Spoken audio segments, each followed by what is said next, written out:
ምን አይነት ዘይት ለማብሰያ እንጠቀም? ስለ ዘይት ጥያቄ ካነሳችሁ በደንብ አድርጌ ማቀውን ለእናንተ አካፍላችኋለሁ። ዘይት ምግብ ነው ወይስ ማጣፈጫ ነው የሚለው እናያለን። ስሞክ ፖይንቶች የምንላቸውን በደንብ ለማስረዳት ሞክራለሁኝ። ምን አይነት ዘይቶች ብንጠቀም ለጤናችን የማይጎዱ ናቸው፣ ምን አይነት ዘይት ብንጠቀም ደግሞ ጤናችን ይጎዳሉ። ዘይት ስንገዛ በትልቅ ዕቃ እንግዛ ወይስ አነስ ባለ ዕቃ እንግዛ? ከገዛን በኋላ የት ነው መቀመጥ ያለበት?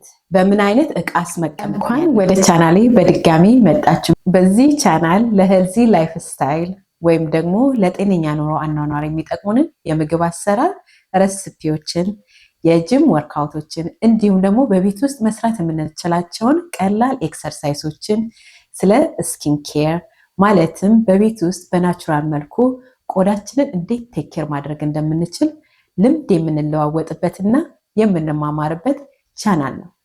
አዲስ ከሆናችሁ ቻናሌን ሰብስክራይብ በማድረግ ቤተሰብ ሁኑ። በድጋሚ እንኳን ደህና መጣችሁ። ዛሬ ስለ ዘይት እንነጋገራለን። በአብዛኛዎቻችሁ ከተጠየኳቸው ጥያቄዎች መሃል ምን አይነት ዘይት ለማብሰያ እንጠቀም? ስለ ዘይት ጥያቄ ካነሳችሁ በደንብ አድርጌ ማቀውን ለእናንተ አካፍላችኋለሁ። ዛሬ የምናየው ለማብሰል ዘይት ያስፈልጋል። ዘይት ምግብ ነው ወይስ ማጣፈጫ ነው የሚለው እናያለን። ሌላው ደግሞ ስሞክ ፖይንቶች የምንላቸውን በደንብ ለማስረዳት ሞክራለሁኝ። ምን አይነት ዘይቶች ብንጠቀም ለጤናችን የማይጎዱ ናቸው፣ ምን አይነት ዘይት ብንጠቀም ደግሞ ጤናችን ይጎዳሉ የሚለውን እናያለን። ሌላው ደግሞ ዘይት ከገዛን በኋላ የት ነው መቀመጥ ያለበት? በምን አይነት ዕቃስ መቀመጥ ነው ያለበት የሚለውን እናያለን። ለምን በቂቤ እናመስላለን ወይም ደግሞ እዚህ ሀገር ጊ ይሉታል እና በዛ ማብሰሉ ምን ጠቀሜታ ወይም በነፊት አለው የሚለውን እናያለን። ዘይት ስንገዛ በትልቅ ዕቃ እንግዛ ወይስ አነስ ባለ ዕቃ እንግዛ? በትልቁ እስከገዛን እንዴት እንጠቀም የሚለውን እሱንም እናያለን። በእነዚህ ነጥቦች እንነጋገራለን።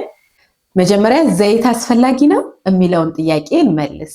ያለ ዘይትስ ምግብ ማብሰል እንችላለን የሚለውንም እንመልሳለን።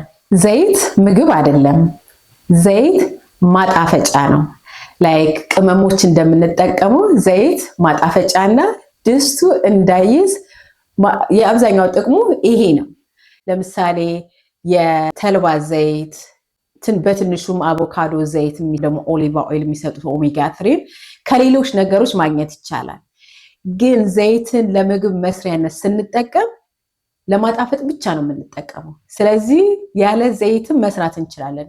ስሞክ ፖይንቱ በላይ ሄደን ስናቁላላ ለሰውነታችን የሚጎዱ ሰውነታችን ሃርም የሚያደርጉ ኬሚካሎችን እየፈጠር ነው። ስለዚህ ያንን ምግብ ስንበላ ሰውነታችን ኢንፍሌም ይሆናል ወይም ደግሞ ብግነት ወይም ደግሞ ይቆጣል። ስለዚህ የምታቁላሉ ሰዎች በጣም የምታቁላሉ ሰዎች እዚህ ላይ ቆም ብላችሁ ማሰብ አለባችሁ። በውሃ በትንሽ ዘይት አቁላልታችሁ ከዛ በኋላ በቅመማ ቅመም ማጣፈጥ።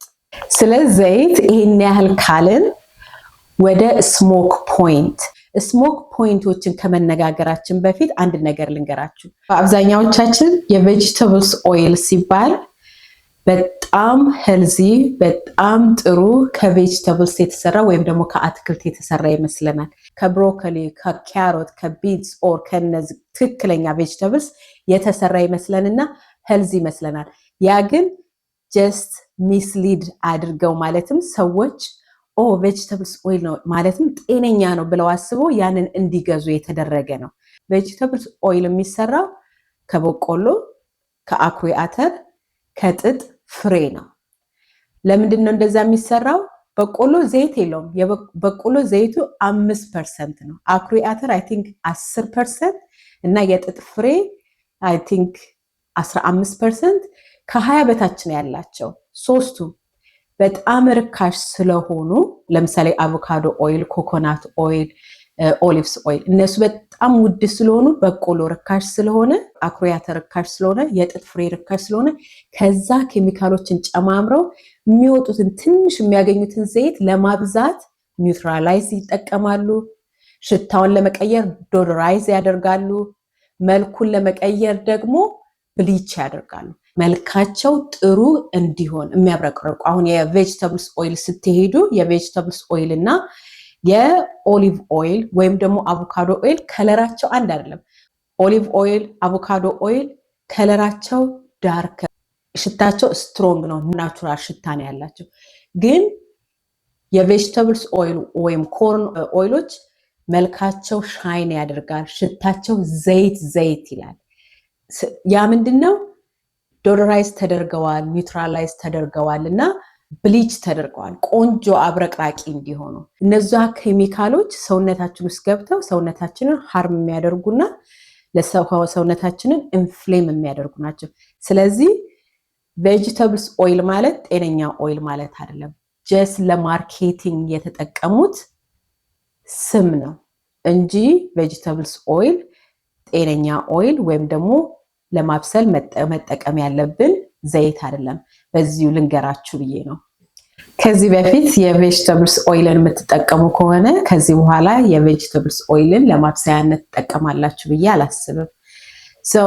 አሁን ወደ ስሞክ ፖይንት ወይም ደግሞ ምን አይነት ዘይቶችን ለማብሰል እንጠቀም የሚለውን ጥያቄዎቻችሁን ልመልስ። 4 የዘይት አይነቶች ለማብሰል መጠቀም የምትችሏቸው ዘይቶችን አስቀምጫለሁ። አንደኛው አቮካዶ ኦይል ነው። አቮካዶ ኦይል የስሞክ ፖይንቱ 520 ዲግሪ ፋራናይት ነው። ለማቁላላት ግሪልድ ለማድረግ መጠቀም ትችላላችሁ።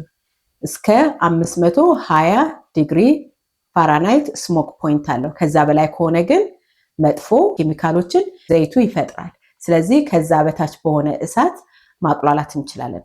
አሁንም ሁል ጊዜ ስናቁላላ እሳት ቀነስ አድርገን ብናቁላላ ወይም ደግሞ በውሃ አቁላልተን እኔ ሰጀስት ማደርገው በውሃ አቁላልተን ከዛ በኋላ ብንጨምር። አቮካዶ ኦይል በውስጡ ኦሊክ አሲድ የሚባል ማለት ለልብ ጤና የሚጠቅም አሲድ አለው። መጥፎ ኮሌስትሮልን ወደታች የማድረግ አቅም የሚሰጠውን ሚነራልስ በውስጡ አለው ማለት ነው። አንደኛው አቮካዶ ኦይል ነው። ሁለተኛው ኤክስትራ ቨርጂን ኦሊቭ ኦይል ነው። እሱ ደግሞ የስሞክ ፖይንቱ ከ375 እስከ 410 ዲግሪ ፋራናይት ይሄዳል። which is ከአቮካዶ አነስ ያለ ነው። እንደሚታወቀው it's አንቲኦክሲደንት ነው፣ ጥሩ ነው ለጤና። እሱን መጠቀም ትችላላችሁ። ሶስተኛው ኮኮናት ኦይል ነው። ኮኮናት ኦይልን ቤክ ለማድረግ ሳቴ ለማድረግ ለማቁላላት መጠቀም ትችላላችሁ። የኮኮናት ኦይል ስሞክ ፖይንት ደግሞ 450 ነው።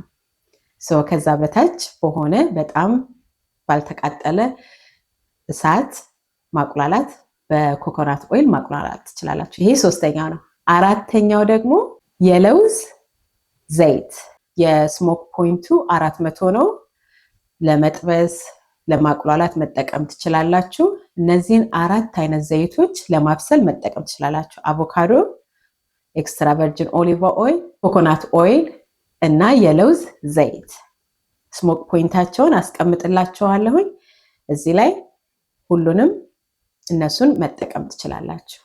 ሌላው ባለፈው እንደጠየቃችሁኝ ለምን በቂቤ ኩክ ታረጊያለሽ የሚለውን ጥያቄዎቻችሁን ለመመለስ በቂቤ ወይም ደግሞ እዚህ ሀገር ጊ ይሉታል ወይም ደግሞ ክላሪፋይድ በተር ይባላል።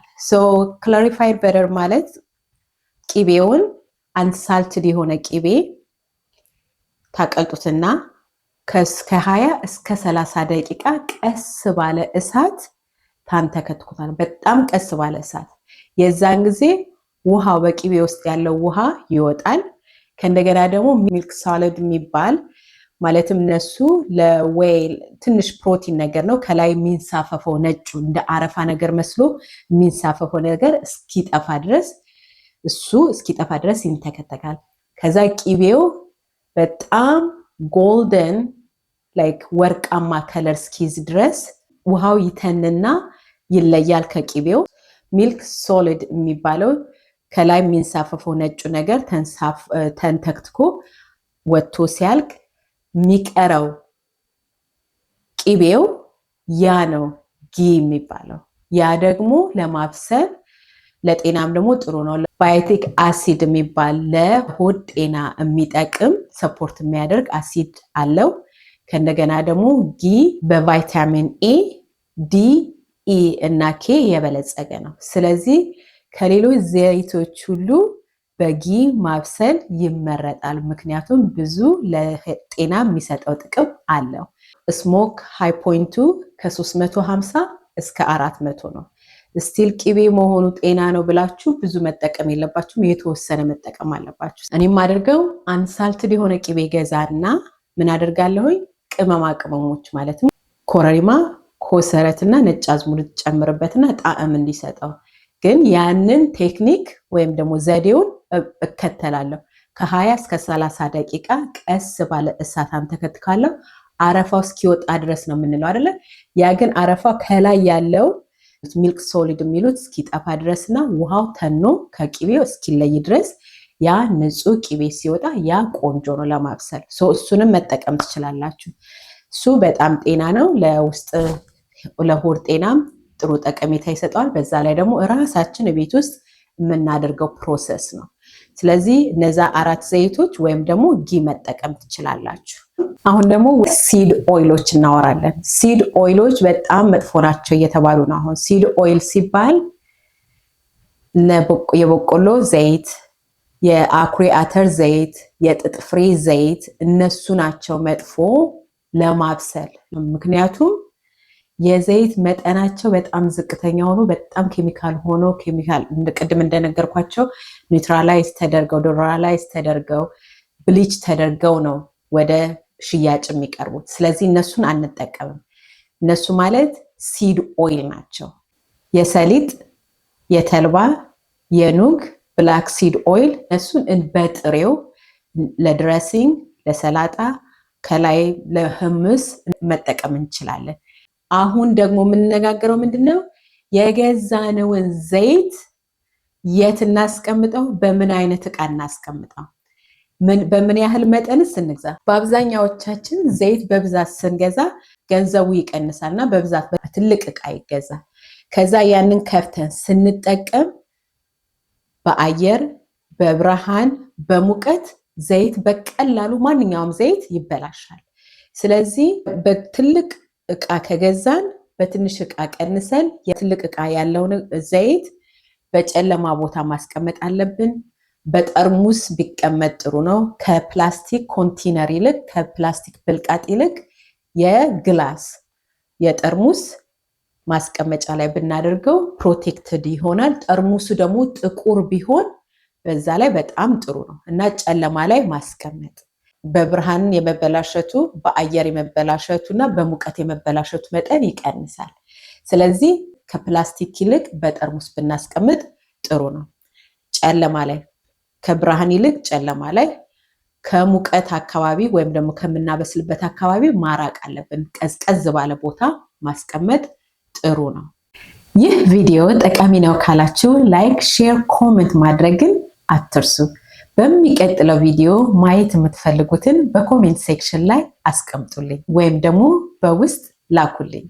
በአብዛኛዎቻችሁ ኮሜንት የተደረገ ወይም ደግሞ በአብዛኛዎቻችሁ የተጠየቁትን በሚቀጥለው ቪዲዮ እሰራላችኋለሁ። በጣም ትልቅ ኮሚኒቲ እየገነባን ነው። በጣም እየተማማርን ነው። ልምድም እየተለዋወጥን ነውና ጥያቄ ከመጠየቅ ወደኋላ አትበሉ። እኔም ደግሞ ጥያቄዎቻችሁን ለመመለስ በተቻለ መጠን እሞክራለሁ። ትንሽ ብዘገይም ትዕግስተኛ ሁኑ። ቪዲዮዎችን ስለምታዩ በጣም አመሰግናለሁ። Thank you for watching። በሚቀጥለው ቪዲዮ እስከምንገናኝ ለአሁኑ ባይ